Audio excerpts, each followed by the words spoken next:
Тимоне кылышкодыя? Кылышкодык кегоштевал кылышкодышуса. Если вы меня слышите, напишите, что слышите. Умой, деть буртема, детей, алибен, Таня. Тоже мой. Ожиен, таубаджим туннелык тем дыры. Спасибо, что сегодня пришли. Куаш педлон юн шулдыр, пыш мускулин. Ожикено ты дыр висяты от мурткылы. Погода на улице прекрасная, особенно в Москве, даже слишком жарко, я бы сказала. Вот, и спасибо, что выделили, нашли время для удмуртского языка. Итак, ожье. Значит, сегодня у нас в фокусе будет повелительное наклонение. Немножко отойдем от падежной системы и немножко вспомним глаголы. Вот, но прежде чем мы к этому перейдем, мы с вами вспомним, да, то, что мы проходили на прошлом занятии, закрепим, повторим. Значит, на прошлом занятии у нас основная тема была разделительный падеж, и разделительный падеж у нас использовался для сравнительных конструкций. Да, вот у нас был пример такой сравнительной конструкции с тремя участниками: слон, скал, нокуны. Вот, если мы сравниваем с кем-то с чем-то, то мы используем суффикс «гес». «Гес» мы добавляем к прилагательному, да, или к наречию, а с чем сравниваем, он встает в разделительный падеж. Да, вот как, например, здесь «скал кунлэш баджим гес».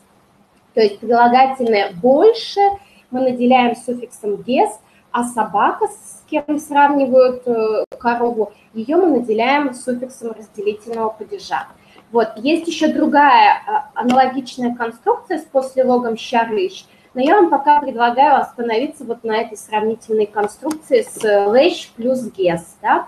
Если мы хотим сказать, что самый-самый, да, и вот, например, в домашнем задании спасибо тем, кто прислал, потому что это для меня тоже большое подспорье в том, на что обратить внимание. Вот Александр Захаров, например, у вас было, что я самый маленький из всех, да, то есть мон вань мы злэш печи, да, и мон вань мы злэш печиес, тужгес на печиес, да, чтобы подчеркнуть, что вы самый маленький, мы используем вот эти слова, да, для превосходной степени.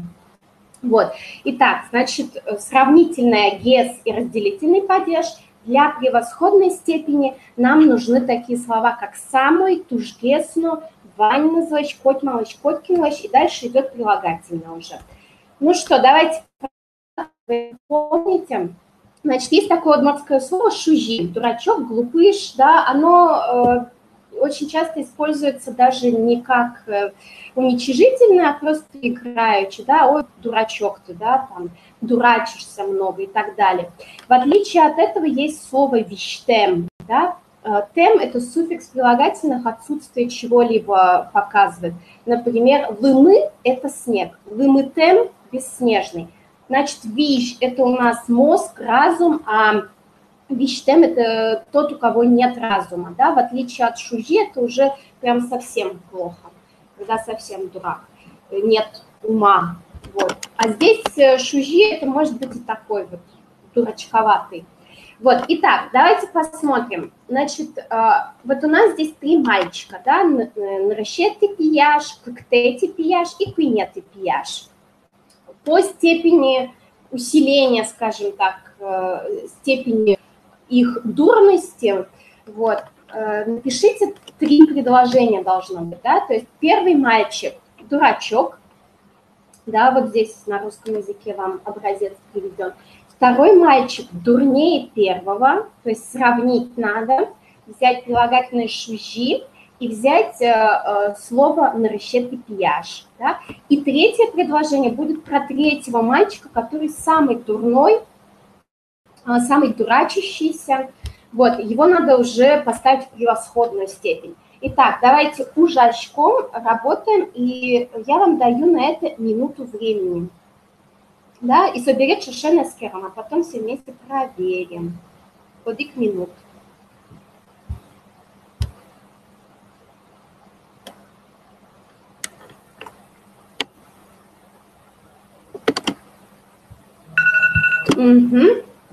Эскеричком. Итак, значит, наращите пияж шужи. Да, здесь никаких сравнений, ничего нет, просто пишем порядковое числительное. Вспоминаете, да, что у нас порядковое числительное с суффиксом «ти» образуется, и исключение – это слово «первый» от слова «ныр», «нос», потому что первый – это всегда нос, всегда впереди. Вот, первый мальчик глупенький, кыкети, да, или кыктети. Вот то, что я в конце произношу мягкий вариант, это северный вариант произношения, вот, скажем так, неконтролируемый мной. Вот, кыктети пияш, наращети пияш, шужигес. То есть здесь нам надо сделать сравнительную конструкцию. И либо к слову первый мы добавим суффикс слэш, если нет слова мальчик, либо полностью скажем наращети пияш слэш. Смотрите, да, что здесь у нас. Он глупее по сравнению с первым. Наращети язык шужигес. Как это образовано? У нас есть порядковое наращети. Дальше. Вот лэш вы тоже узнаете, это разделительный падеж. Ес – это выделительно-указательный суффикс. Мы выделяем, что он по сравнению с первым, а не с третьим. То есть мы предполагаем, что кто-то еще здесь есть, и поэтому надо подчеркнуть, что по сравнению с первым, именно с первым. Вот. Дальше. Куинеты или куинеты, да, еще есть вариант для слова третий. Куинеты пияш тужгесно шужи, или ваньмазлай шужи, или коткинлай шужи. То есть здесь у нас просто прилагательное шужи, а перед ним мы уже ставим на выбор, на ваш выбор, либо слово тужгесно, либо ваньмазлай, либо коткинлай, либо самой, да, русское заимствование. Вот. Например, вот слово «шужигес», да, вроде бы это глупее, но он может использоваться в значении оттенка, малость, глуповат. Тон «шужигес амара». Ты глуповат, что ли, малость? Вот, может, в таком значении, когда даже нет сравнения, а сравнивается с самим качеством, что ты глуповат, наверное, да, раз так спрашиваешь, например. Вот, и еще одно тоже на повторение. Значит, у нас здесь зоопарк настоящий. Вот, животное, да, атас, петух, джажек, гусь, парщ, свинья, ыж, овца, вал, лошадь, скал, корова. Вот, вам надо ответить на вопросы кин, кинлэш, чиес, кто кого меньше. Ким тужгес на печи, кто самый маленький, и ким тужгес на баджим, а кто самый большой. То есть вы можете начать с петуха, да, потому что он самый маленький. Вот. Дальше петух меньше гуся, гусь меньше свиньи и так далее. И идти в сторону коровы. И корова будет самая большая. Да? Вот вам разложила все. Значит, ужачком пишем. То есть у вас должно быть раз... То есть сравнение петуха с гусем, гуся со свиньей, свиньи с овцой, овцы с лошадью, лошади с коровой и 2 на превосходную степень. Всего должно быть 7 предложений. Вот. Ужашком, щеточко телеглы, давайте минуту, оно джины. Минуту и 30 секунд. Ужашком.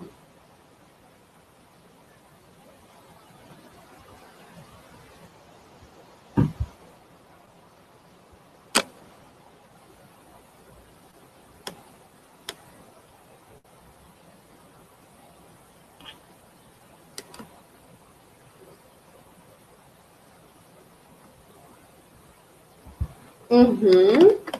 Ой, Довескером. Давайте проверим, сколько успели. Итак, атас тужгесно печи. Ваньмазлэш печи. Да, петух самый маленький.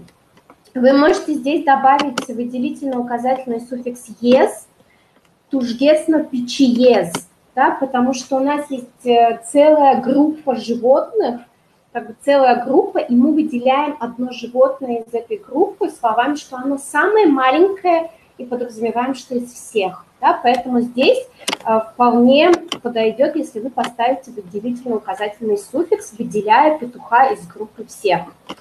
Атас джажеглэш пичигес. Петух меньше гуся. Джажек паршвэш пичигес. Гусь меньше свиньи.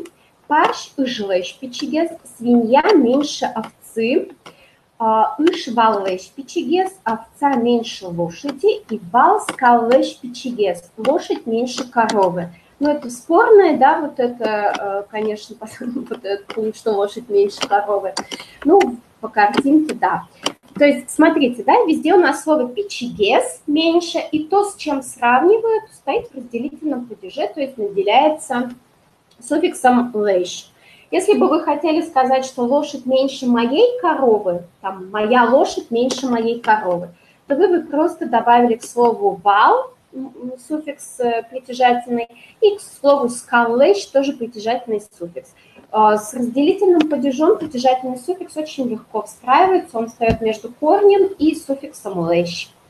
То есть здесь нету таких сложностей, как с аккузативом или с локальными падежами. И последнее, да, такое предложение превосходной степени. Скал тужгезно баджим или ваньмазлэч баджим. Здесь то же самое. Вы можете совершенно спокойно к прилагательному баджим поставить выделительно-указательный суффикс «ес», как бы подчеркивая, что из группы животных это самое крупное, именно это самое крупное. Вот. Ну, я надеюсь, что здесь очень все понятно уже. Это очень распространенная конструкция, часто используемая, поэтому я надеюсь, что вы ее усвоили. А сейчас мы перейдем к повелительному наклонению. Оно несложное в удмуртском языке, легко запоминается, на мой взгляд. Вот. И давайте посмотрим, как оно образуется.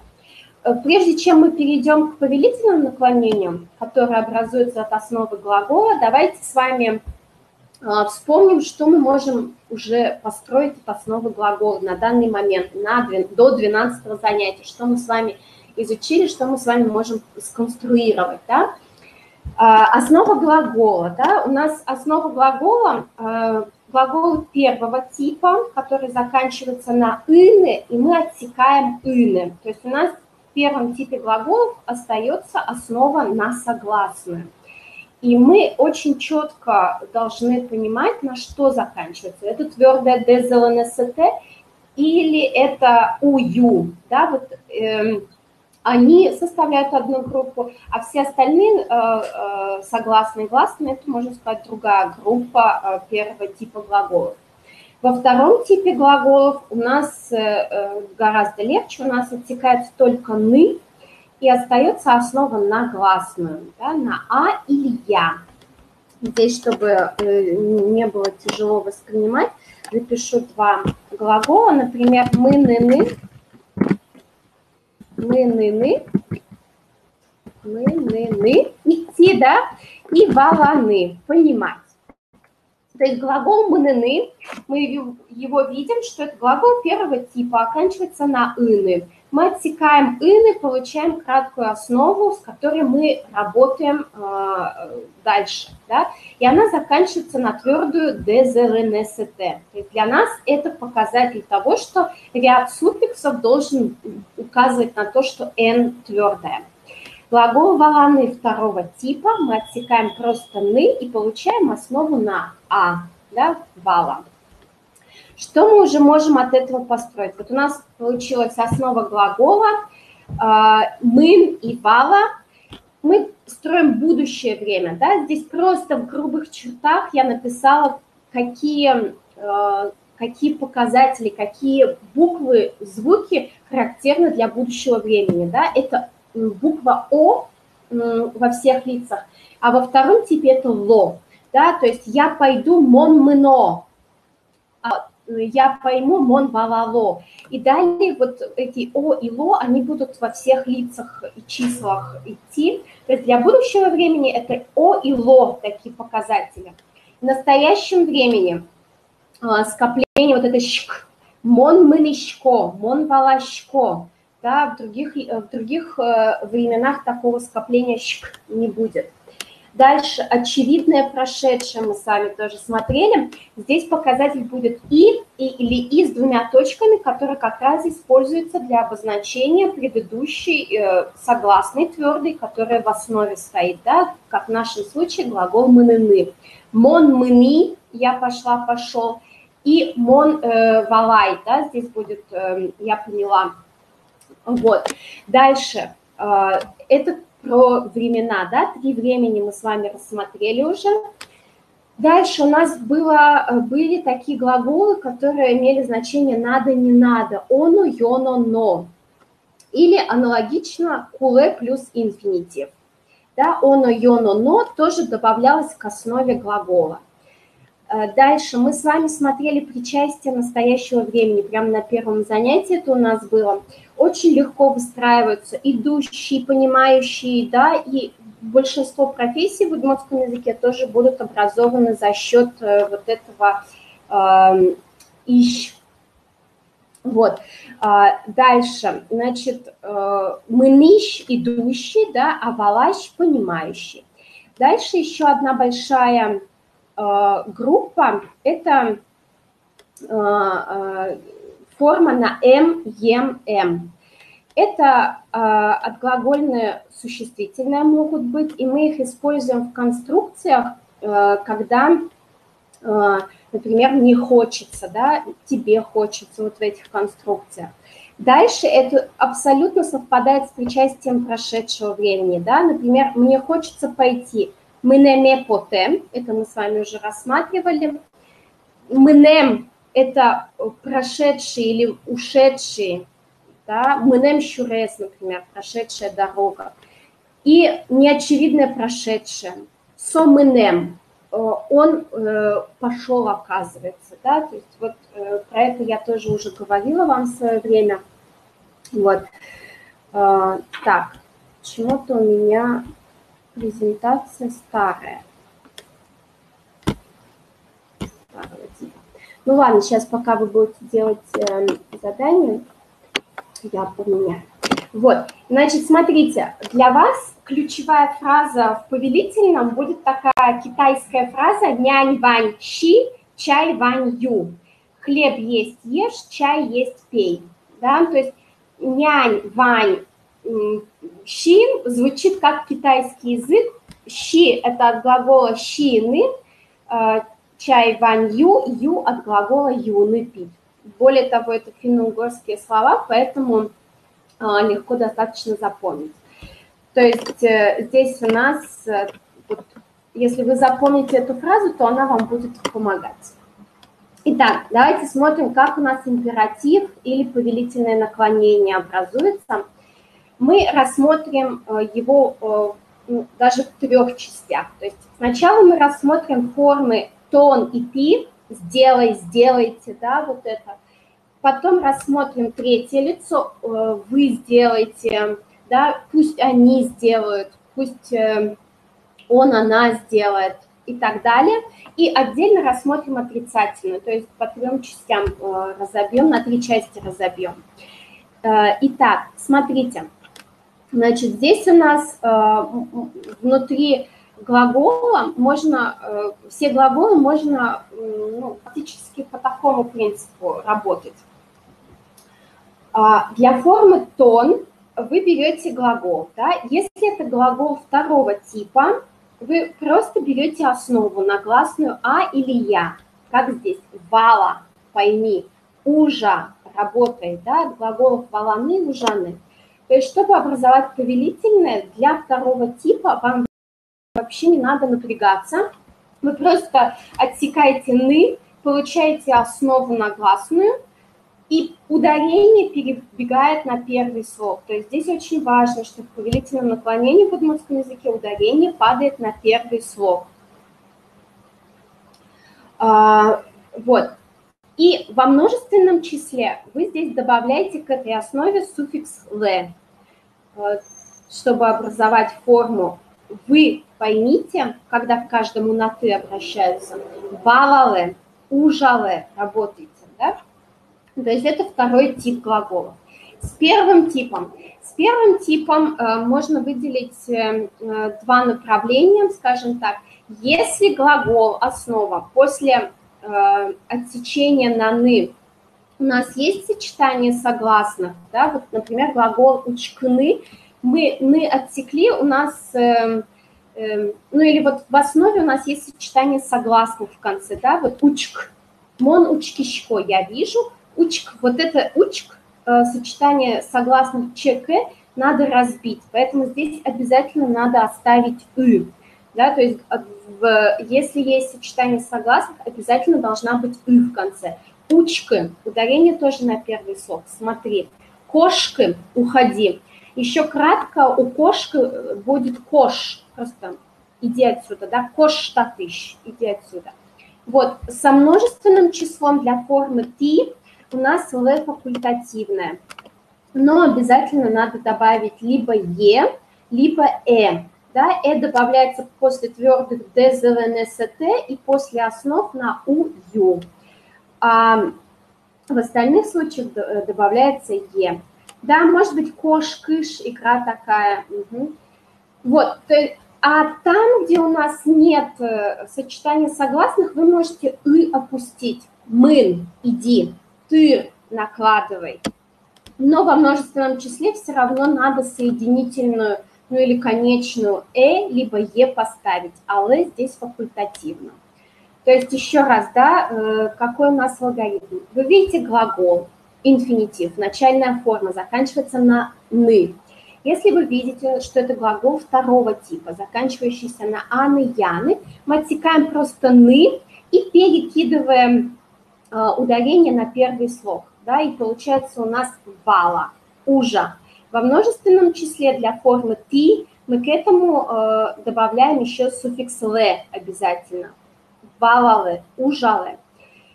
Для первого типа, когда мы видим, что глагол заканчивается на «ыны», и перед этим «ы» сочетание согласных, то мы «ы» оставляем в единственном числе.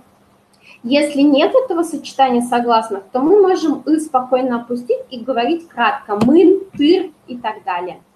Вот. Для множественного числа здесь обязательно между корнем или после корня, чтобы стояло либо «е», либо «э», да, в зависимости от того, на что заканчивается корень основа. И факультативно для большей вежливости вы можете добавить суффикс «л» еще.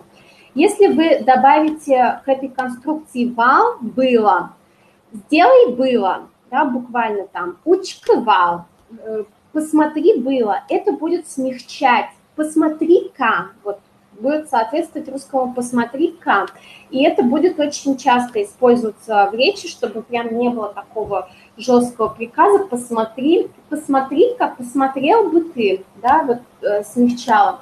Это не заменяется слагательное наклонение, оно у нас есть отдельно.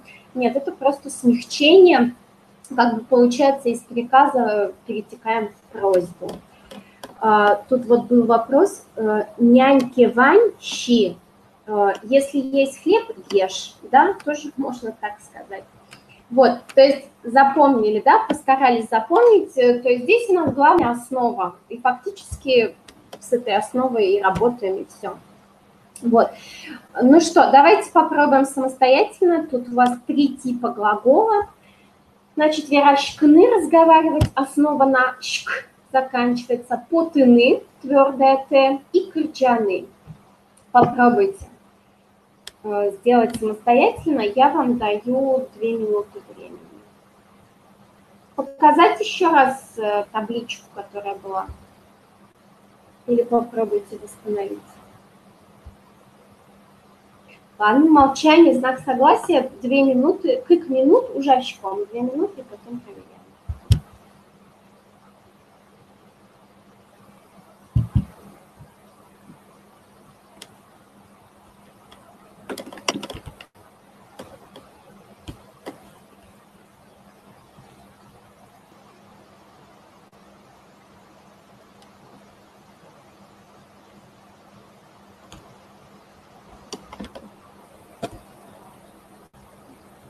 Так, ойдала учком, да? Так, значит, queen глагол, 3 глагола было, смотрим. Да, глагол верашкны, глагол первого типа, оканчивается на основу на сочетание согласных шк, поэтому обязательно «ы» нам надо будет ставить в форме тон. Тон верашка разговаривает. Удмурт чамен верашка разговаривает по-удмуртски. Да, факультативно во множественном числе суффикс «ле». И обязательно «е» у нас здесь будет гласное добавляться, да, потому что после «к» мы не можем ставить, только «е». Верашке или верашкеле, да, если хотим быть более вежливыми. Удмурт чамен верашкеле, разговаривайте по-удмуртски. Потыны глагол. Потыны, здесь у нас нет сочетания согласных перед «ы», поэтому спокойно отсекаем «ыны». Остается основа на «под». «Под» или «поты», да, если все-таки хотите длинную основу использовать, но чаще в разговорной речи, конечно, кратко. «Под» – «выходи», «пототыш» – «выходи оттуда», да, «потеле» – «выходите», «потеле» – «коркаш», «потеле» – «выходите из дома». Здесь у нас на конце, да, «поте», потому что после «т» твердой нам надо поставить оборотную, чтобы показать, что «т» была твердая. И глагол «кырджаны», глагол второго типа, основа на «а» заканчивается, и ударение перебегает на первый слог. Кырджа – пой, шулдыр кырджа – пой красиво, весело. Кырджалы – удмуртчамен кырджалы, спойте по-удмуртски. Да? Здесь у нас уже обязательная частица «ле» для второго типа глаголов, и ударение тоже на первый слог падает. Итак, да, то есть вот для формы тон и ти, для второго типа глагола, который на аны, яны заканчивается, мы просто берем основу, ударение на первый слог, для формы ти мы ставим суффикс «ле». Для второго типа глагола мы смотрим, перед «ы» есть сочетание согласных или нет. Если нет этого сочетания согласных, то мы используем краткую основу без «ы». Если есть сочетание согласных, то обязательно «ы». Для формы тон. Для формы ти мы после основы ставим либо е, либо в зависимости от того, на что заканчивается основа. Надеюсь, что это понятно. Что-то меньшуса. Вот, мы идем дальше. Третье лицо, да, для формы со-сос. Забегая вперед, я скажу, но обычно в учебниках для начального курса, тем более это не дают, но вот эта форма «пусть я сделаю», да, вот как повелительное, оно есть и для первого лица. То есть я могу себе сказать «пусть я сделаю», пусть ты сделаешь, пусть он сделает и так далее. То есть вот эта форма может использоваться и с другими лицами. Нет, это пишется не пук, не пукай, не в одно слово пишется, да, вот тут вопрос был, что частенько вижу пукай гуртат. Пукай, сиди-ка. Ай соответствует русскому ка. Сиди-ка дома, например. Да?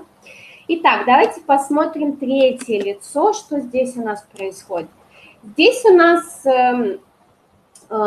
ну, скажем так, более легкая конструкция, более однородная. Вам надо запомнить мед, частицу, и плюс будущее время. То есть надо вспомнить сначала, как строится будущее время. Давайте вспомним, как строится будущее время. Будущее время утвердительное, да, нас интересует. То есть у нас, как всегда, мы как действуем? У нас есть два типа глаголов. Первый тип на «ины» и второй тип на «аны», «яны».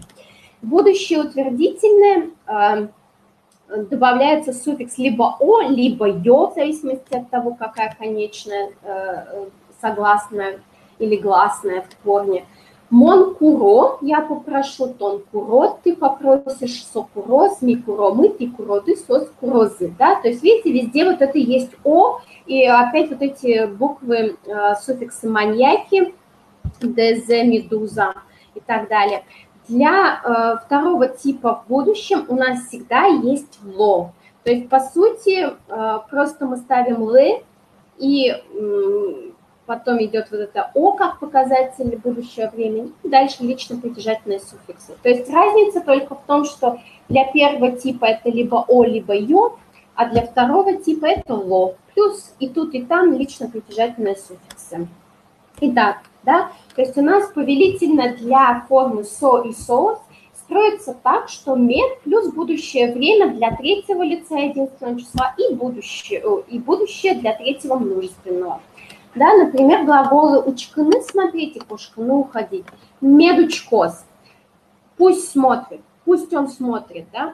Здесь, видите, как бы уже получается как двойное ударение, то есть «медучкос», «медучкос». Медкошкос, пусть уходит. Медучкозы или медучкозы. Тут в зависимости от того, какой диалект. Северяне скажут медучкозы, южане скажут медучкозы, да, на последний слог. Северяне обычно любят вот на предпоследних глаголах ставить и в порядке числительных. Медкошкозы, пусть уходят. То есть учкоз, это он будет смотреть, кошкоз, он уйдет. Соос учкозы они будут смотреть, и соос кушкозы они уйдут. То есть здесь мы просто к будущему времени добавили частицу мед, и сразу получилось уже повелительное. Пусть он будет смотреть, да, или посмотрит. Вот. Глагол «мыныны» и «тырыны». Идти, накладывать, да, «мыныны» идти, «тырыны» накладывать. Здесь у нас то же самое. То есть мы делаем мед плюс будущее время. Медмынос пусть идет, медтырос пусть накладывает, медмынозы пусть идут, медтырозы пусть накладывают. Для второго типа у нас будущее время строится основа плюс суффикс «ло» плюс лично притяжательные, плюс суффиксы лица и числа соответствующие. Да? Для третьего лица это у нас «з», медуза. Вот, медволовоз пусть поймет, медужавоз пусть работает, медволовозы пусть поймут, медужавозы пусть работают. Да? То есть здесь, мне кажется, ничего сложного, никаких нюансов нет, просто запомнили мед плюс будущая форма третьего лица. Для «со» единственное «со», для «соос» множественное. Да? Итак, давайте, ойдовы оскалтом, давайте попробуем. У вас будет 3 глагола, да, тоже верашканы, потуны, кырджаны. Вам надо сделать пусть разговаривает, пусть выходит, пусть поет и пусть поют. Да? Давайте минута, ну, жены. Минуту 30 секунд даю.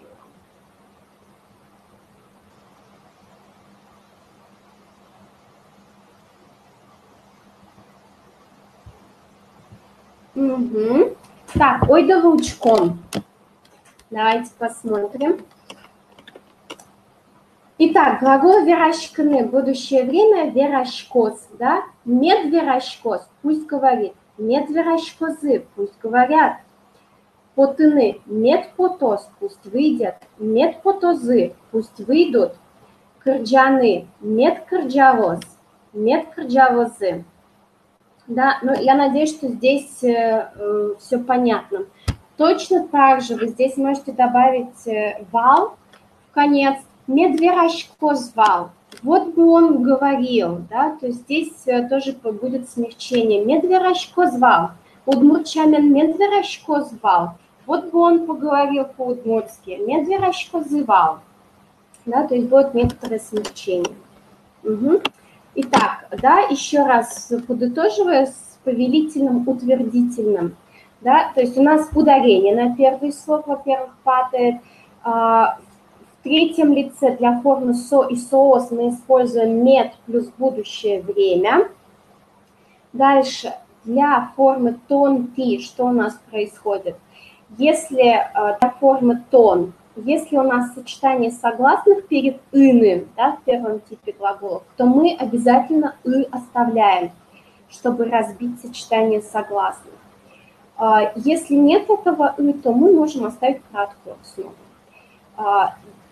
Для множественного числа «ты» мы в первом типе глагола добавляем либо «е», либо «э», да? потеле, выходите, мынеле, идите. И ле, она факультативная. Для множественного числа, для формы ты второго типа глаголов, ле обязательная форма ты.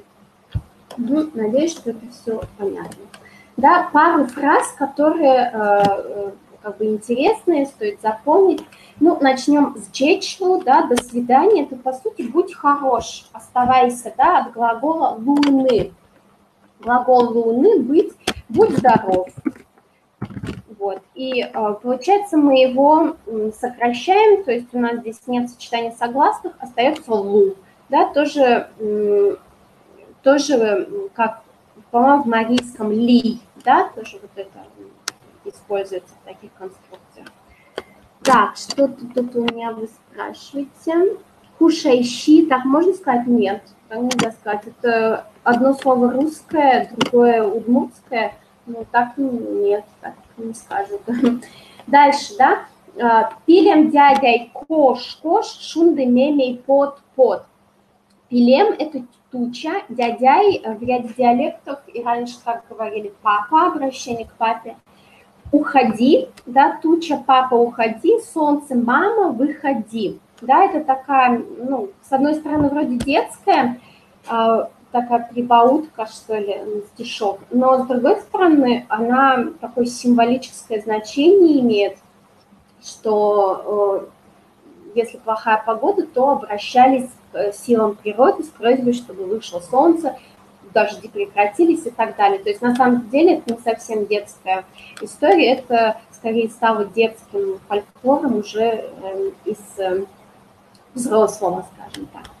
Вот, ческыт мед кошкос, да, тоже запомните это выражение, пусть вкусно уйдет, буквально переводится, это приятного аппетита, пусть вкусно уйдет. В смысле щи – это правильно повелительная форма? Да, либо щи, но и это не сочетание согласных, поэтому нянь, вань, щи, да, то есть ешь, как правило, щи, говорят просто кратко, щи. Вот. Дальше пелят пон. По-удмуртски будут использовать форму положи в ухо. Пель – это ухо, пелят в свое ухо. Положи в свое ухо, запомни, да. Или еще тоже интересное выражение «ажа змеду щет», «земля ему пухом». Так обычно говорят на поминках, буквально «пусть перед ним упадет». Традиционно на поминке удмурты и, по-моему, коми-пермяки, может быть, коми-зыряне тоже, не знаю про марийцев, как несут еду на кладбище. То есть застилают могилу белой скатертью, кладут еду на могилу, как, ну, обязательно надо какую-то свежую выпечку сделать, вот, и едят на кладбище, часть еды могут оставить на могиле, и как бы вот тем самым, принимая пищу, они говорят «ажады медущет», да, «ажаз медущет», пусть перед ним упадет, то есть как бы такая попытка донести до него еду, то есть поделиться с ним едой, пусть перед ним эта еда упадет, что мы его помним, любим и так далее. Да? Вот. А сейчас нет ущёс, пусть перед ним упадет, это уже про тех, кого похоронили, поминая их. Вот. Дальше посмотрим, что у нас с отрицательной формой, с утвердительной мы разобрались. С отрицательной формой тоже посмотрим, на две части будет поделена история формы тон и ты и форма сосос, потому что там будут разные частицы. Для формы тон и ты будет своя частица, частица n, да? Значит, вы уже заметили, что удмурты очень любят эти частицы, и они в каждом времени отличаются, и в каждом лице тоже своя частица, но здесь, что большой плюс, она одна, да, и для тон, и для ты она одна. И очень часто ее кратко говорят, не надо, не делай, да, н и н, просто вот так кратко, не надо, не, да, как бы н. То есть здесь довольно легко тоже построить отрицательную форму для тон и ты. Вы берете частицу n и дальше ставите утвердительную форму повелительную, да. То есть у нас было, смотри, учка, А не смотри, вот энучка, да, то есть тоже такое, и вроде и двойное ударение, но при этом больше все-таки акцент на первый гласный. Энучка. Было уходи кошка, а не уходи кошка. Ты учкеле, вы смотрите. Энучкеле, не смотрите. Кошки, да, здесь л факультативная вот у нас для глаголов первого типа, которые на «ины» заканчиваются. То есть кошки уходите, кошки не уходите. Мыныны, тырыны глаголы, да, то есть тон энмын, не, поставила, не иди, энтер, не накладывай, да? Ты энмыне или ты энмынеле, не идите, ты энтыреле, вы не накладывайте. Баланы глагол, да, и жаны. Тонен вала, ты не понимай. Тонен ужа, ты не работай. Ты эн валале, вы не понимаете. Ты эн ужале, не работайте. То есть вот здесь вам в повелительном отрицательном главное надо запомнить утвердительную форму, а частица эн, она везде одинаковая и в форме тон, и в форме ты. Да? Что касается, значит, у нас формы отрицательной для третьего лица со и соос. Здесь будет строиться как медам или медаз частица плюс утвердительная форма для тон и ты. Да, смотрим. Со медам учка. То есть учка у нас было ты смотри, а здесь с частицей медам стало пусть он не смотрит. То есть медам или медаз плюс утвердительная форма второго лица повелительная.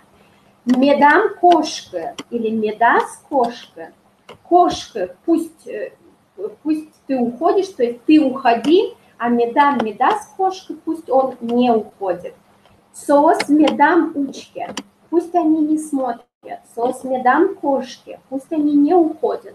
То есть, видите, везде у нас частица медам или медас добавляется к утвердительной форме тон и ты. То есть со медам медас плюс форма тон, а соос форма медам или медас плюс форма ты утвердительная. Медам мын, пусть он не идет. Медас тыр, пусть он не платит. Медам мыне, пусть они не идут. Сос медам тыре, пусть они не накладывают. Валаны, да, ужанные глаголы второго типа. Со меда звала, пусть он не поймет. Со меда мужа, пусть он не работает, или она. Сос медам валалы, пусть они не работают. Сос медам ужалы. Медам. У меня поставлено медам, да? Медам ужалы. Угу. Да, спасибо за замечание. Да, здесь ударение на второй слог частицы медам и медаз, но на первый слог глагола медаз валовы. То есть здесь у нас будет двойное ударение. Я вам пришлю исправленную презентацию. Медам у нас на второй слог падает ударение, а в глаголе в самом основном падает на первый слог. Таубаджим. Никакой разницы между медам и медаз нет. Возможно, что есть диалектное различие, вот, но принципиальной разницы нет. То есть вы можете выбрать для себя более удобный вариант, который вам больше запомнился, вот, и его использовать. Тут как бы на ваше усмотрение. А я что использую? Я и то, и это использую. Мне кажется, у меня дома медам говорят чаще все-таки. Медаз, может быть, более южный вариант. Не знаю, надо... Статистики нет. Да? Какие выражения тоже следует запомнить? Например, «эн вунет» – не забудь. Да? Глагол «вунетыны» – забывать. «Эн вунет» – не забудь. «Эн вунете» или «эн вунетеле» – не забудьте во множественном числе. «Вожде энвай» – извини, пожалуйста. Да, видите, «де» здесь это свое зеленое «не приноси», военный глагол «приносить», «энвай» – «не приноси». Значит, с этим выражением интересно, наверное, я уже рассказывала. Вожде энвай означает не приноси зеленый, не выделяй желчь, потому что когда человек сердится, то он выделяет желчь. Да? То же самое вот с этим корнем вож, глаголы ревновать тоже будут через этот глагол образовываться. Завидовать тоже будет через этот корень вож. То есть, когда ты злишься, когда завидуешь и ревнуешь, ты каждый раз выделяешь желчь. Вот, поэтому, чтобы, не выделяй, в общем, извини, прости, не выделяй желчь. Если это множественное число, то, соответственно, вы уже вашу желчь не выделяете, поэтому здесь лично притяжательный суффикс меняется на des. Извините, пожалуйста, вашу желчь не выделяйте, пожалуйста.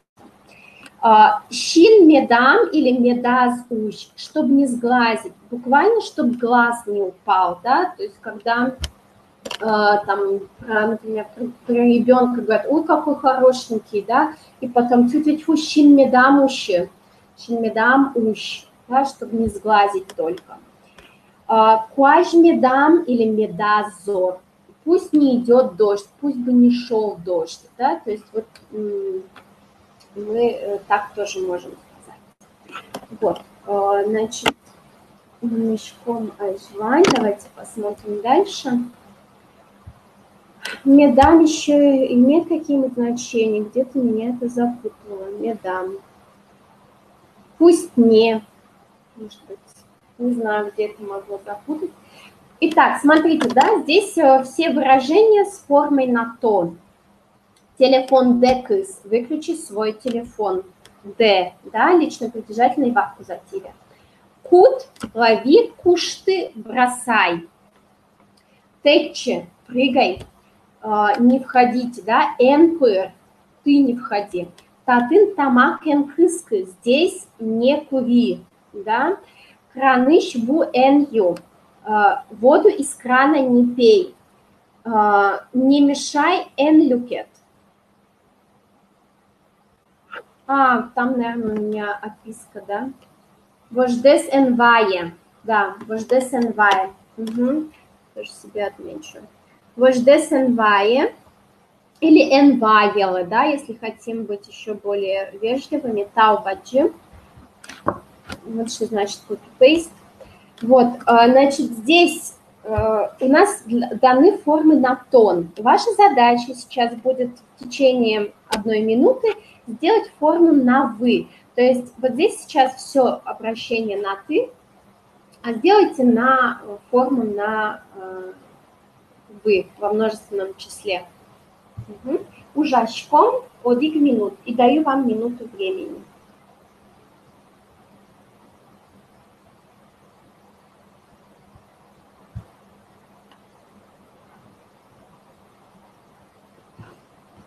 Да, теччины – это один раз, а теччаны – это многократно, и более того, теччаны – прыгать многократно. То есть теччины – это прыгнуть, а теччаны – это прыгать. И у северных удмуртов теччаны, то есть многократно прыгать, это означает танцевать. То есть мы эктыны глагол не используем на севере. Ну что, давайте учком, ойдолоучком. Итак, у нас будет телефон де кыс, телефон дес кыселе, да, или телефон дес кысе. Здесь л факультативное, но обязательно дес, да, аккузатив уже множественного числа, ваш телефон выключите. Кутеле или куте, да, куштеле, тоже л факультативное в обоих случаях, но главное, что тут после основы надо поставить так как т твердая была. Течеле, прыгните, да, перепрыгните ли. Значит, здесь тоже л факультативное, но е обязательно надо поставить. Эн люкете, не мешайте, эн люкетеле, да, здесь л факультативное. Краныш ву эн юэ, не пейте воду из крана, л факультативное. Татын тамакен кыскеле или татын тамакен кыске, л факультативное, но е обязательно после основы. Не входить «энпыре» или «энпыреле». Да, здесь «е» тоже обязательно, «л» факультативное. Тоже мой. И давайте сделаем на форму на третье лицо. Пусть он прыгнет, пусть он не входит, пусть он воду не пьет и так далее. Ужачком. Давайте здесь я вам дам минуту 15. Проявление щедрости.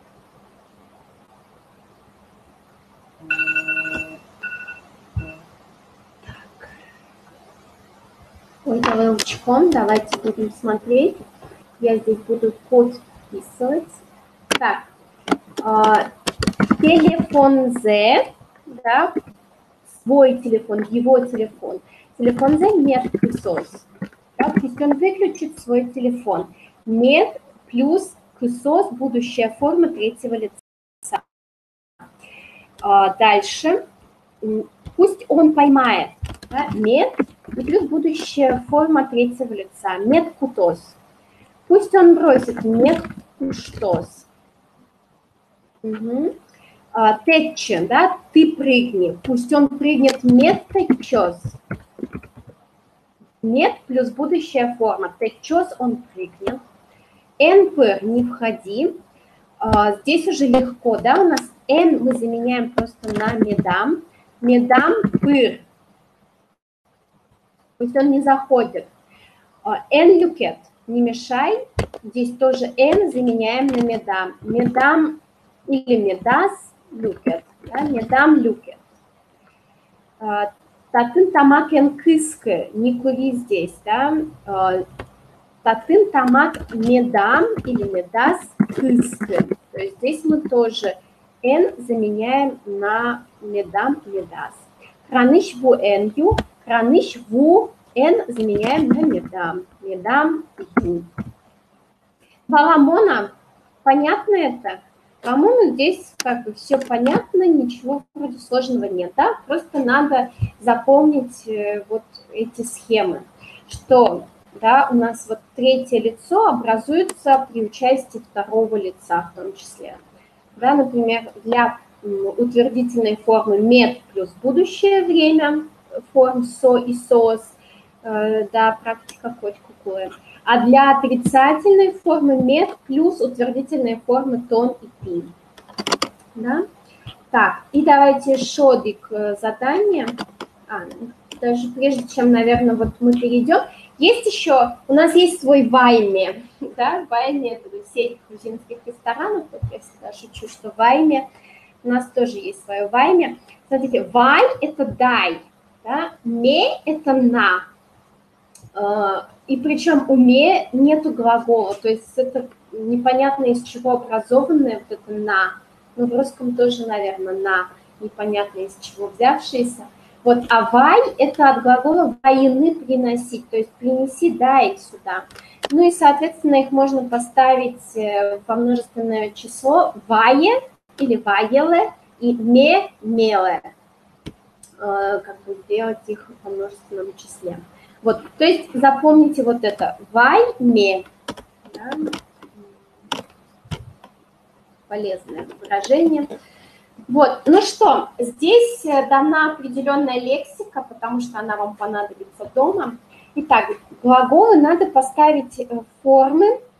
Глагол юдыны крошить, сураны мешать, поныны класть, пыштыны варить.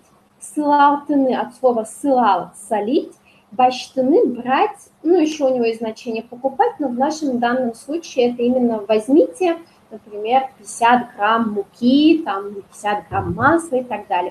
То есть это все лексика, которая относится к кухонной тематике.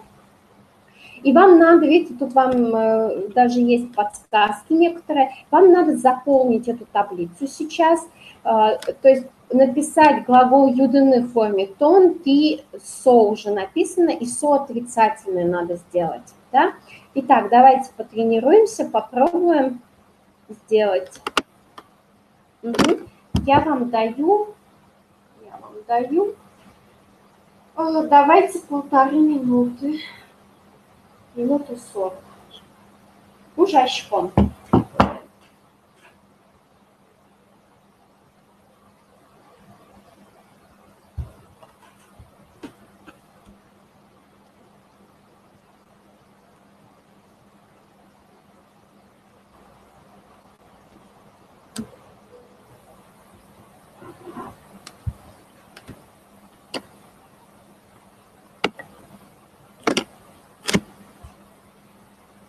Даша, Учкома, вы готовы? Да? Посмотрим.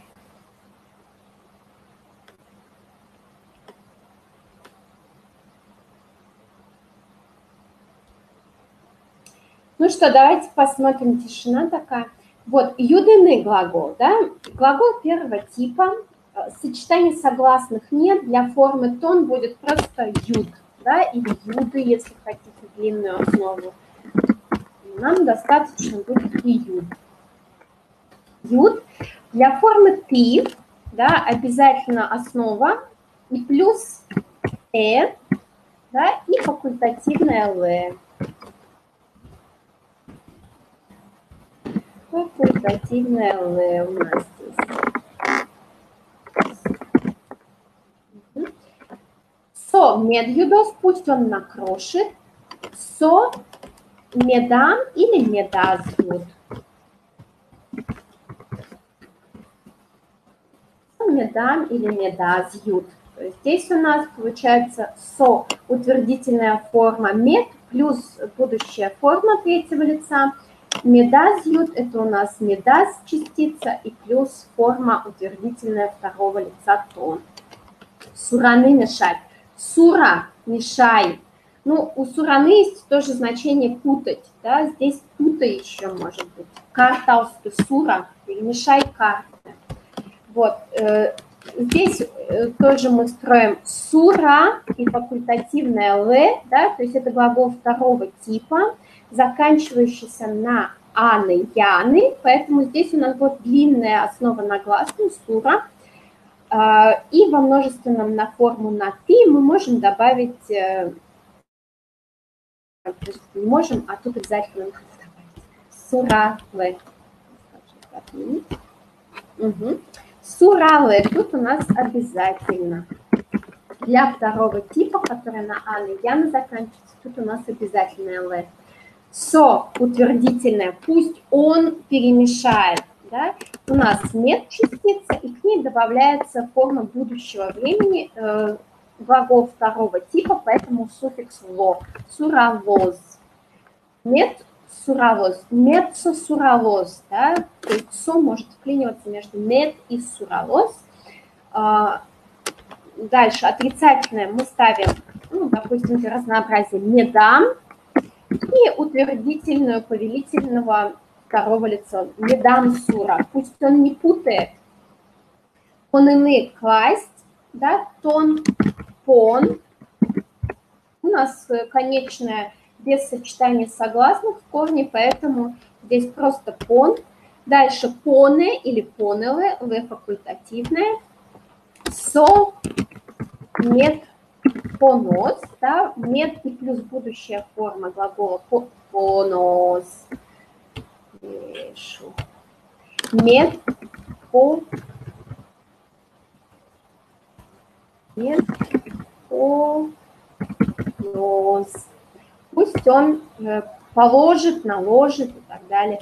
И пусть не положит, наложит медам или медас плюс форма для второго лица тон. Медас пон или медам пон. Пыштыны, пышты, свари, шит пышты, суп свари. Вы суп сварите, да, то есть у нас здесь Т, обязательное и В факультативное. Да? Форма СО. Форма СО, мед, пыштос. Да? Форма мед плюс будущая форма. СО, мед, пыштос. Отрицательное медан или медас, да, абсолютно идентично. И мы дальше добавляем форму второго лица тон, пышты. Медан, медас, пышты. Если для формы соос надо сделать отрицательную, то мы будем брать частицу медам, медас и форму для ты утвердительную. Медан, медас, пышты. Да, пусть не варят. Сылалтыны солить. Да? Сылалты. Здесь у нас в конце сочетания ЛТ, поэтому надо разбить «ы», поставить в конце. Форма на «ты» у нас писылал, да, и в факультативное. Если мы хотим отрицательную сделать, здесь очень легко строится, мы просто добавляем «н». «Н сылал ты», не соли. «Н сылал ты», не солите. Да? Утвердительное как будет строиться? «Мед» плюс будущая форма «сылал тос». И отрицательное здесь уже дано «медам сылал ты». Баштыны брать. Башты, да, сочетание согласных, эште необходимо разбить, поэтому здесь на конце баште или баштелы купите, или возьмите. Третье лицо мед, баштос, да, здесь у нас мед плюс будущая форма, и отрицательное медам или медамс плюс форма утвердительная повелительного второго лица. Медам башты. Я сейчас осознал, что этим целостным тот же штык. Да, пусть возьмет, но пусть не берет. Угу. Ну да, видимо, так. Но, ну да, по-русски тоже же можно сказать, пусть я возьму. Да, то же самое. Вот, ну что, так, давайте, еще я хотела, в домашнем задании были кое-какие нюансы, да, тех, кто присылал, вот их обсудить. И они полезны будут для всех. Вот смотрите, работать кем-то или в качестве кого-то, да, как указать вашу должность, профессию. Здесь может быть два варианта, две конструкции. Первое, вы используете падеж локальный, местный и носив, отвечающий вопрос «где?». Да? Я работаю в учителях. Мундыша тищину жачко. Я работаю в учителе буквально. Или вы используете как после лог луса в качестве. Профессия плюс луса. Мон дыша тыщ луса ужашко. Я работаю в качестве учителя. То есть вы и тот, и этот вариант можете использовать. Мне кажется, в последнее время используется чаще всего второй вариант. Наверное, он более понятный, что ли, ну, такой для русской грамматики он более понятный, чем работать в учителя. Дальше. Вот здесь у Александра был использован падеж, который мы еще не смотрели, но он редко используется, уже все реже используется. Он указывает на исходную точку. То есть он очень похож на, по значению на падеж откуда, да, ищ, кытыщ. Но он указывает на исходную точку. Это может быть как точка в пространстве, так и точка временная. То есть с какого момента, с какой точки. И относительно времени, например, с прошлого года клем арыщен, да, мы будем использовать вот этот суффикс ущен. Вы потом можете в табличке посмотреть, ну или на следующем занятии в любом случае у нас будут два новых падежа, и там всплывет этот падеж еще раз, я обращу на него внимание, сейчас нет этой таблички в этой презентации. Вот, клем аре, клем арен, это в прошлом году. То есть я живу с прошлого года, нельзя сказать, используя клем аре или клем арен. Надо именно говорить с точки, с такой-то, да, то есть как в английском since, как какая-то исходная точка вот с этой. И относительно пространства тоже, например, поезд из Ижевска в Москву, более правильный вариант использовать вот это ишкарыщен, глазкарыщен, мускоущен, потому что есть некоторая точка отправная. Вот. Дальше, в мое свободное время. Здесь тоже два варианта может быть. Ваньмон дырьям. Дырьям в мое время, соответственно, вы можете поставить ваньмон дырьяд, да, с д, или в его свободное время ваньмон дырьяз и так далее. То есть опять вот эта медуза, дырьям будет меняться как лично притяжательный суффикс в локальных падежах. Дырьям, дырьяд, дырьяз, дырьямы, дырьяды, дырьязы. Во время. То есть здесь может быть пинал дырьям. Да, то есть когда я был ребенком, во время моего состояния ребенка. Или там шутецкон дырьям, когда я отдыхаю. да, вот такая конструкция. А есть депричастие, то есть когда я имею свободное время, да, есть глагол «вань-мыны». Ну, интересно образовано от того, что глагол «вань» имеется находиться, а «вань-мыны» обладать каким-то свободным временем. «Раир» по-венгерски. Вот, мы к нему добавляем частицу депричастия «ку», и дальше добавляем лично-притяжательный суффикс. То есть в удмуртском языке некоторые депричастия могут добавлять к себе лично-притяжательные суффиксы. И вот это компактное слово «вань, мы, ку», где «м» указывает, что это «я», что «ку» – это «когда», а «вань, мы, ку» – это глагол, несущий значение. Вот это слово «вань, мы, ку», когда у меня есть свободное время. Вот такой компактный удмуртский язык. То есть вы можете выбрать ту конструкцию, которая вам больше нравится. Мне вот кажется, что «вань, мы, ку» более компактная конструкция, потому что язык стремится к компактности, к лаконичности, поэтому это более быстро скажешь и так далее. Дальше, заканчивать, да, заканчивать университет, школу. Здесь может быть два глагола, у них, скажем так, изначально они означают немножко из разного образованы.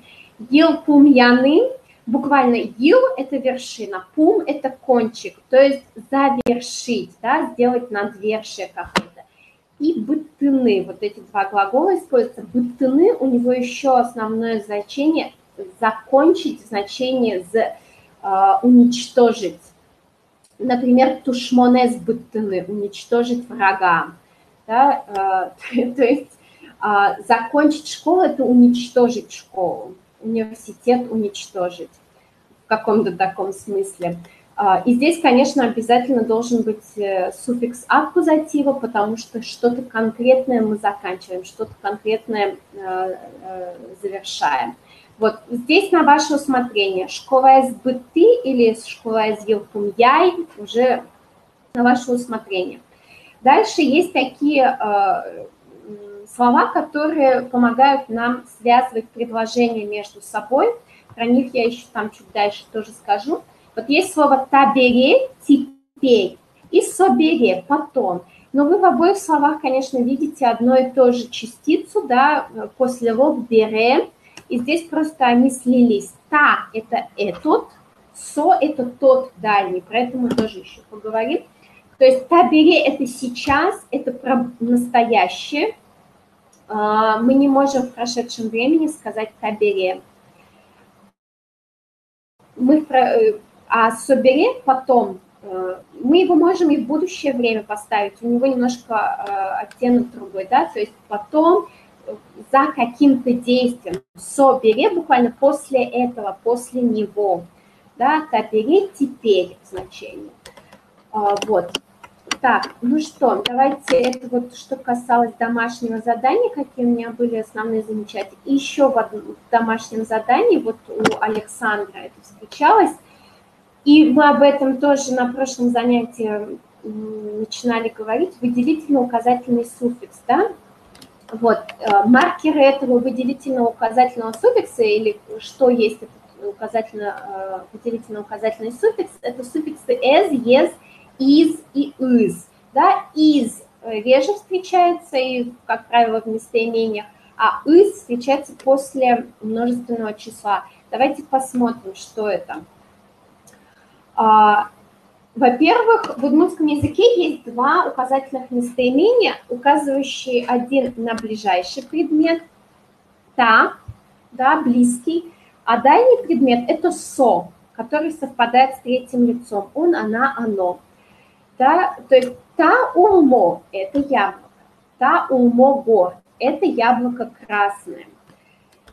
Со улмо – то яблоко. То есть по-русски-то мы тоже скажем, что это яблоко, просто имеется в виду, что оно более удаленное, нежели та. Со улмо гор – то яблоко красное. Да? Дальше, если это про множественное число, та улмоз, то есть ничего не меняется, это яблоки. Вот эти 3 яблока, из них одно зеленое. Одигес улмо вож. Одно из яблок зеленое. Здесь, видите, то есть за счет того, что мы добавили суффикс «ес» к слову «один», один из них, да? То есть нам не нужно отдельное слово «из них». Вот за счет этого суффикса «ес» мы показываем «из них». Из группы подобных однородных предметов мы выделяем один. Одно из них зеленое яблоко. Дальше «вожес улмо чирс». Да? Здесь было «одик» числительное, «вож» – это прилагательное. «Вожес улмо чирс». Именно зеленое яблоко кислое. Да? То есть у нас есть 3 яблока, 2 красных, одно зеленое, и именно зеленое кислое. То есть мы его тоже выделяем из группы яблок, однородных подобных предметов. Дальше мы с этим выделительно-указательным суффиксом, если его ставим в падеж, он будет вести себя так же, как суффикс аккузатива. И вообще, если углубляться в лингвистику, то они вроде как одно и то же. В большинстве случаев они совпадающие и по значению, и по истории формирования. Но это прям вот уже, если совсем углубляться, нам этого пока не надо. Вот, то есть если слово «вожес улмо чирс», да, вот это зеленое, именно зеленое яблоко кислое. И я хочу, вот, дайте мне зеленый, вот мне именно хочется кислое зеленое яблоко. И мы ставим вот это «вожес» в аккузатив, потому что «вожес улмо чирс» это было подлежащее в именительном падеже, а когда мы что-то просим, то предмет становится в аккузатив. Ваемыным, да, дайте мне зеленое именно. Таис улмо вож. Это яблоко зеленое. Именно это яблоко зеленое. То есть вот здесь из, оно выделяет, вот у нас есть эти яблоки, я указываю, что именно это зеленое. То есть выделительно-указательный суффикс может быть еще и у местоимений, которые вроде уже выделяют. То есть та – это вот это, а таис – именно вот это. Тани, таис, улмо, вож. И могут еще усилительные частицы тани, вот этот, именно этот. Тани, таис в паре используется вот именно это яблоко зеленое. Тинисуис, улмо, вож. Вот то яблоко зеленое, да, если оно вдалеке, и именно то из группы тех, то мы тогда будем говорить соис, и еще можно добавить указательную частицу такой тини. Тини соис идут в паре, а тани таис идут в паре. То есть тани соис нельзя сказать, они противоречат друг другу. Да, например, тоже вопросительное. Кудзе улмоез яратышкотгез. Да? Во-первых, яратынный глагол требует аккузатива суффиксально, потому что мы любим что-то конкретное. Кудзе – это у нас было слово кудис, который из, да, то есть тоже с выделительно-указательным суффиксом кудис. И оно стало в аккузатив. Кудзе улмоез яратышкотгез. Все прилагательные, местоимения, числительные, если они получают вот этот выделительно-указательный суффикс, они начинают меняться по падежам и числам. Обычные прилагательные и числительные без этих выделительно-указательных суффиксов, они не меняются ни по падежам, ни по числам. Кудзе яратышкотгез, да, то есть мы можем опустить слово яблоко, можем опустить существительное и оставить только местоимение или числительное, или прилагательное. Кудзе яратышкотгез, которое из любишь больше. Вожзе яки гордзе, зеленое или красное. Одикзе наук, ни одно не люблю. Но кдзе наук, никакое не люблю. Кудис это какой из, а но кудис никакой из. То есть но это у нас всегда отрицательная частица. Никакой, ни который и так далее. Да, то есть вот эти дальние и ближний локальный план, так называемый. Та – это близко, со – это далеко. Да? Кинта, вот вопрос, кинта, кто это тут? Да? Кин – это кто, та – это. Кто это тут? Марта, что это? Да, вот, например, там, Кинта Марта, что это за чудо-юдо? Вот, чтобы, не понимая, что это перед вами, вы можете прямо спросить: Кинта Марта, кто это, что непонятное, да? Вы не знаете, человек, существо или вещь какая-то. Кинцо, кто там? Да, если мы про более далеко расположенный предмет. Марсо, да, если, вот смотрите, Марта, если у нас вот прямо перед глазами лежит или в руках Марта, да, я на него смотрю уже. А Марсо, я пальцем еще покажу туда. Что это там? Угу. Вот, таче такой и сыче такой. Да, но здесь надо уже по предложениям смотреть, потому что тоже у них есть разница в локализации, но в чем-то они схожи с венгерским уян-иен, такой-сякой. Вот. И то, что я говорю, та-не-та указывает на близкий, и ты-не-со, на тот дальний. Табере-собере тоже, по сути, из этой серии. И, например, еще из этой же серии этот мир и потусторонний мир. Да? Тапалдунне – этот мир, и сопалдунне – тот мир. Сопалдунне. Да? То есть пал – это сторона. Тапалдунне – мир этой стороны, а сопалдунне – мир той стороны. Да, дальний мир. Угу.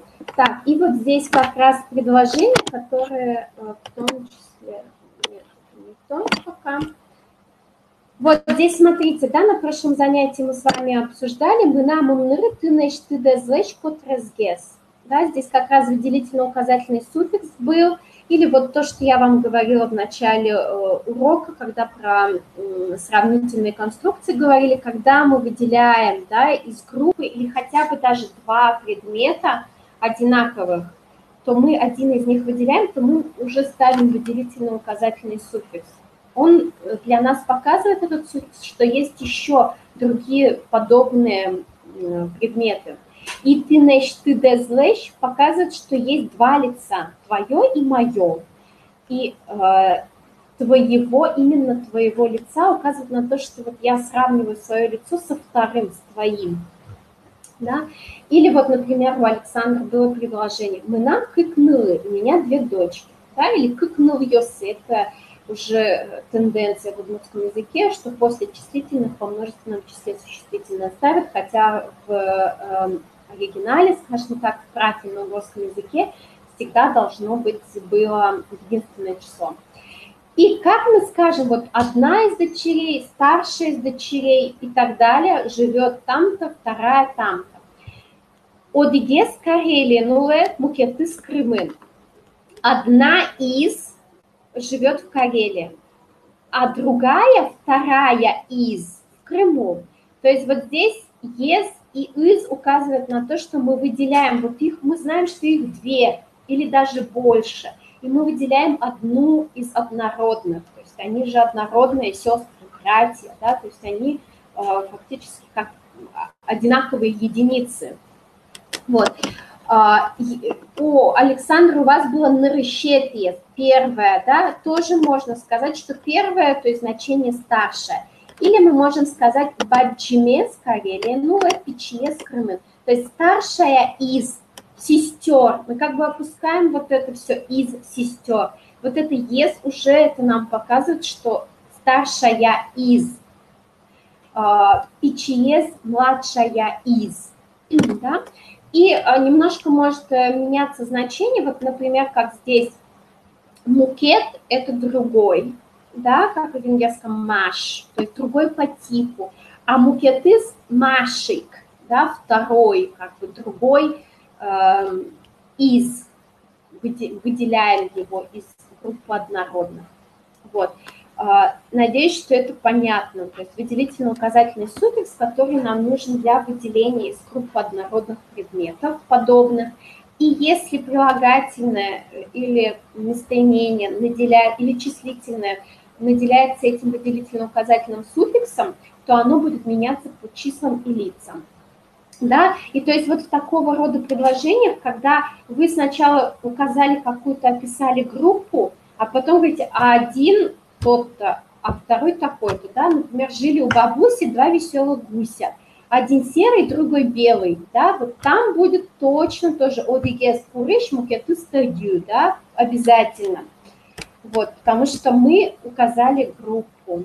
Или то же самое вот с яблоками у нас было, что есть группа яблок, и из этих яблок одно из яблок красное, а два яблока, ой, точнее, одно зеленое, одигец бош, а два красные. И два мы тоже скажем кукес, а два из, вот. Да? И дальше, если вы про красное что-то хотите сказать или про зеленое, вы их тоже будете наделять суффиксом «es». Гордес урмо, конюк, красное яблоко, сладкое, божес, чирс, да?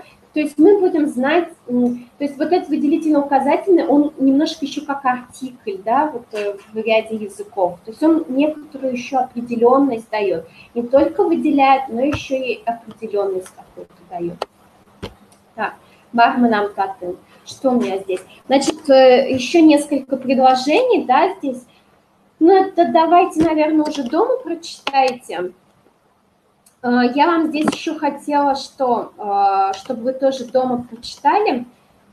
Значит, смотрите, заклинания, заговоры, заклинания, в них тоже будут очень часто использоваться как повелительная форма, да, ну да, повелительная форма. Вот, например, здесь с переводом на русский язык очень интересное, почитайте запись, видите, конца 19 века. И, например, здесь «вожде энвай», да, например, вот тоже знакомый вам, «не злись».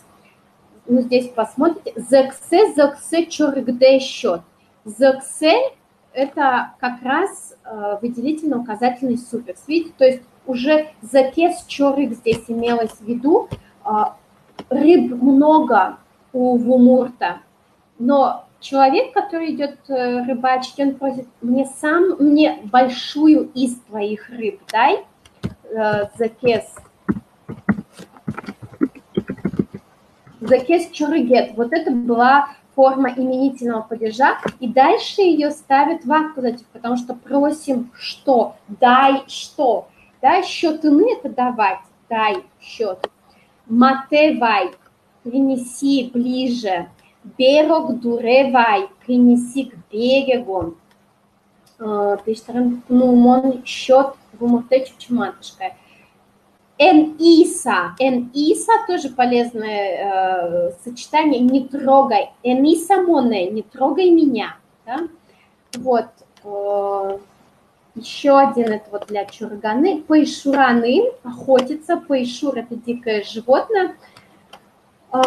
Тоже обращаются, да, каждый раз перед тем, как идти на какой-то промысел, каждый раз просили прощения, да, что их побеспокоит, что часть их, скажем, ну, не имущества, но из их владений что-то заберут.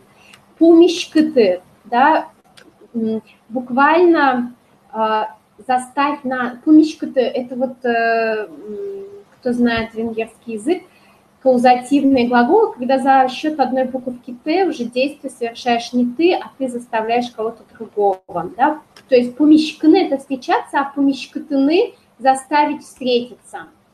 Да? То есть заставь нас встретиться с тем-то и тем-то и тем-то. Мет пумишкомы, пусть мы встретимся. Матевай тоже, да, матын – это близко, мате – ближе. Ближе куда? Ближе медкылдос, да, пештере поныны медкылдос. Пусть сложится так, что мы можем положить в пештер, заплечную сумку. Ага. Вот. И еще, тут был один заговор. Просто почитайте, очень интересное. Вот здесь... Угу. Вот здесь тоже такая интересная конструкция этого заговора. Это часто встречающаяся в удмуртских заговорах, когда, например, про болезнь. Да? Если там человек заболел, то знахарь читает такой куричкон, где ставит невероятные условия. Это даже отражено в одной из песен наших народных.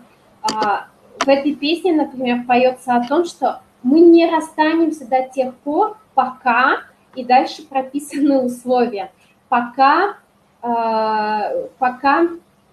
не всплывет камень на поверхность воды, пока не утонет лист, пока бык не отелится, да, то есть как бы ставятся условия, которые нереализуемы. Нахождение работы нет, такого заговора нет. По крайней мере, не было. Ну, надо модифицировать. Вот. И поскольку у нас было 12-е занятие сегодня, вот такая песня еще, посиделочная песня кизнерских удмуртов, это южный ареал проживания удмуртов в республике. Вот. 12 тоже символическое для удмуртской культуры. Например, в ткачестве считалось, что 12 – это самая вершина мастерства, профессионализма ткачихи, ткать на 12 ремисках. Да, и вот это число 12 – это некоторая слаженность, складность обозначалась. Здесь вы как раз увидите песню народную, тут некоторые географические названия Удмуртии, ну и будущее время. Здесь, вот, тут, по-моему, перевод, да, вот перевод есть. Вот. Если хотите, ну давайте сейчас, правда, это вы опять не сможете текст видеть. То есть я бы вам включила эту песню, но вы текст не сможете видеть, либо отфотографируйте, либо пока просто послушайте. Это не так часто в удмуртской песенной культуре поют мужчины, но эта песня почему-то, как правило, исполняется мужчинами в удмуртской, скажем так, традиции песенной. Ну что, давайте я тогда включу, а потом презентацию еще раз включу, какие-то нюансы вам скажу, и потом я вас отпущу. Вот, и еще гуртеуш немножко расскажу, что надо будет сделать. Угу. Кукрыджан колзон.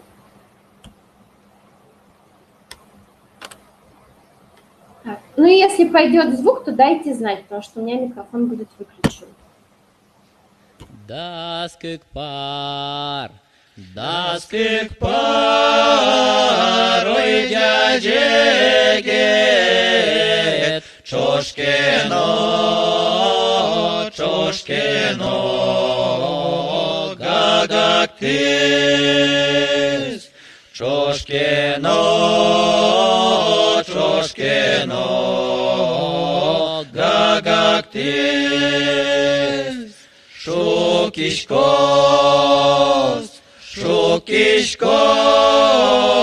ой кваразы, пыжманно, шуркужа, пыжманно,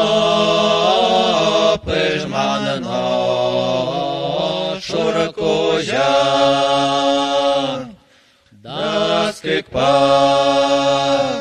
Daskik par, oi valiosi, čoškeno,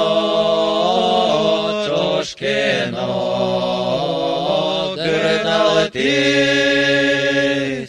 čoškeno, grdaltis.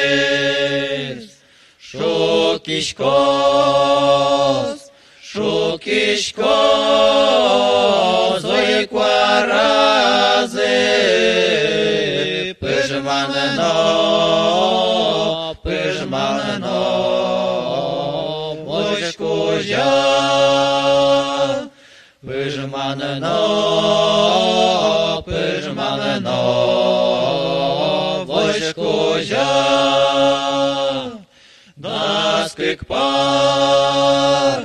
Daskik par, oi nliosi, čoškeno,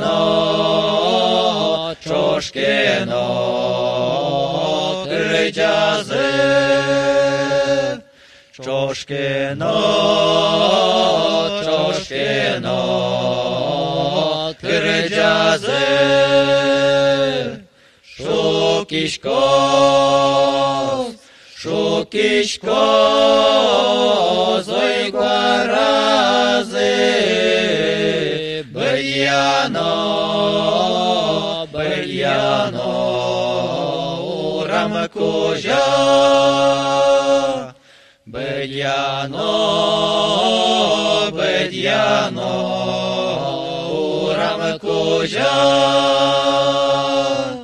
даскик пар,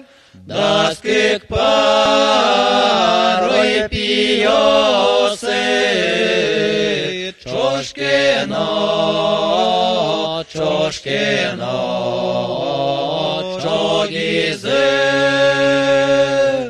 Чошкино, чошкино, чогизы, шукишкос,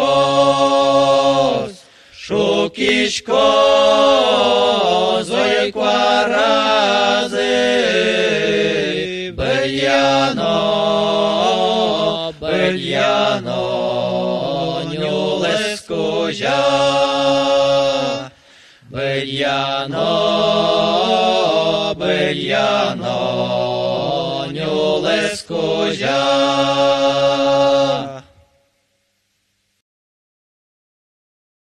Угу. Так, сейчас я открою презентацию, кое-какие еще комментарии дам по тексту. Значит, эта песня звучала в исполнении ансамбля Чипчирган. Чипчирган, так называется удмуртский музыкальный инструмент, вариант такой флейты. Вот. И это такой студенческий ансамбль. Значит, здесь, видите, разные варианты 12 пар. 12 пар гусей.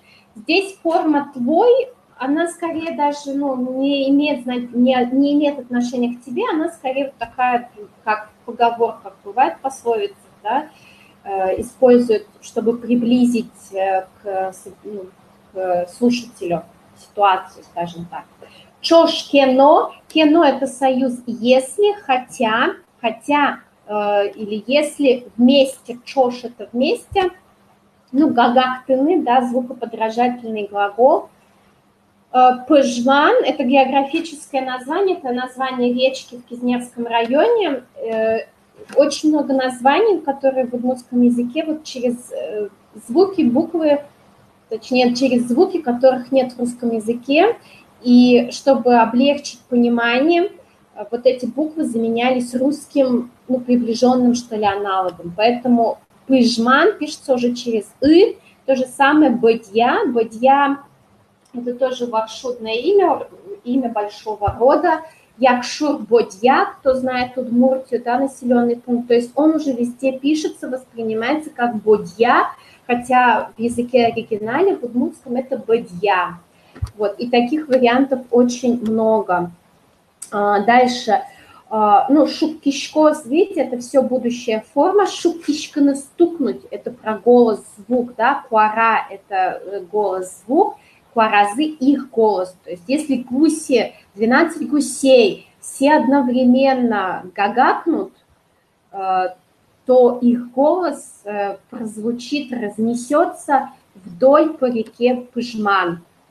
Шур-кужа. Кужа – это послелог, который обозначает вдоль. Если 12 лошадей твоих заржут одновременно, то их голос по лугу вожь, да, вожь – это луг, по лугу разнесется, раздастся. Если все твои девушки или дочери, да, запоют вместе кырджазы, да, будущая форма, время, будущее время, их голос разнесется по улице Бодья. Если все твои сыновья, юноши, чогыны, здесь это рубить, то есть здесь нету слова ни топор, ни лес, но подразумевается, что как они начнут вместе лес рубить, то их голос будет слышен по всему лесу Бодья. Вот такая посиделочная песня. Я вам пришлю и песню, и, соответственно, в презентации будет вот этот текст и перевод с здесь тоже прилагается. Вот, значит, гурте уж, домашнее задание. Надо будет закреплять повелительное, да, наклонение. Тут будут упражнения на отрицательную форму, на положительную форму. И здесь будут вот вам подборка глаголов, которые связаны с кухонной темой, да, потому что надо будет написать рецепт, но не от балды. Вот. И тут еще вам в помощь, когда вы будете писать текст рецепта, да, сначала, потом, то есть вот эту последовательность, чтобы указать, вам в помощь будут такие слова, как «нырыщик» первым делом, «собере» потом, «бырыщ» потом, да, ну, «собере» более часто используемое слово, то есть можете даже на «собере» только остановиться, «коньяке у лыса» через некоторое время, «ношик» снова. Да, здесь у вас будет дана картинка. Зрет – это удмуртская бешамель, соус. Вот, он используется, можно сказать, только с одним единственным блюдом. Вот табани, кислые блины, толстые, удмуртские, которые табань, по сути, это табанянь, хлеб-сковородка готовится. К ним подается зрет. Ну, зрет – это, как правило, южный вариант, потому что северяне зрет не готовят, соус бешамель мы не готовим. У нас обычно принято блины, табани было макать, ну, либо сметану, либо в растопленное масло. Вот. Здесь у вас дана картинка, да, но чтобы у вас не было замешательств, что это, да, там или что, вот вы можете, конечно, постараться по картинке сначала восстановить рецепт, но тут я вам написала по-русски тоже. Да, и перевод пришлите мне. Тот, кто не успеет или тот, кто стесняется, не знаю, по какой-то причине мне присылать, перевод будет потом опубликован в следующем уроке, в 13-м. Вот, то есть мы на следующем занятии его немножко тоже разберем, в зависимости от того, пришлете мне домашку или нет, что было что обсуждать. Вот, когда мы указываем, что надо варить там 2-3 минуты, то ничего не ставьте, то есть просто минут и варите в форме ты. То есть здесь надо сделать в форме ты, да, то есть мы бы могли сделать в форме оно-йоно, надо варить, надо мешать, надо то-то, то-то. Но сейчас наша задача отработать повелительное наклонение, поэтому ваша задача будет сейчас писать в форме ты. Перемешайте, возьмите, добавьте и так далее, да. То есть у вас будут упражнения из учебников, я их тоже внесу в презентацию, чтобы они были в одном месте, и, соответственно, ответы тоже будут, решения в презентации. А текст присылайте мне на проверку. На следующем занятии в презентации перевод будет дан, и в зависимости от того, получу я текст или нет, и будут ли там какие-то вещи для обсуждения, посмотрим, будем мы это отдельно обсуждать на уроке или нет. Вот, на следующем уроке... Это у нас выходной, да, общероссийский будет, но несмотря на это у нас карантин не знает, удмуртский язык не знает преград. Вот на следующем занятии у нас будет 2 новых падежа, творительный и лишительный. Они будут в паре. Вот, но мы немножко подзакрепим еще повелительное. Вот, так что у нас времени на передых и на отдых тоже нет. Тау Баджин, спасибо большое, Лыктем Дылы, Тау. Воно, Арняе, Арня, Улыса, Пумичком. Через неделю встретимся с вами. Вот презентацию пришлю в ближайшие дни. Таубаджим, Джечуэ, Пумичка, Дождь, Утилы, Аштады. Берегите себя.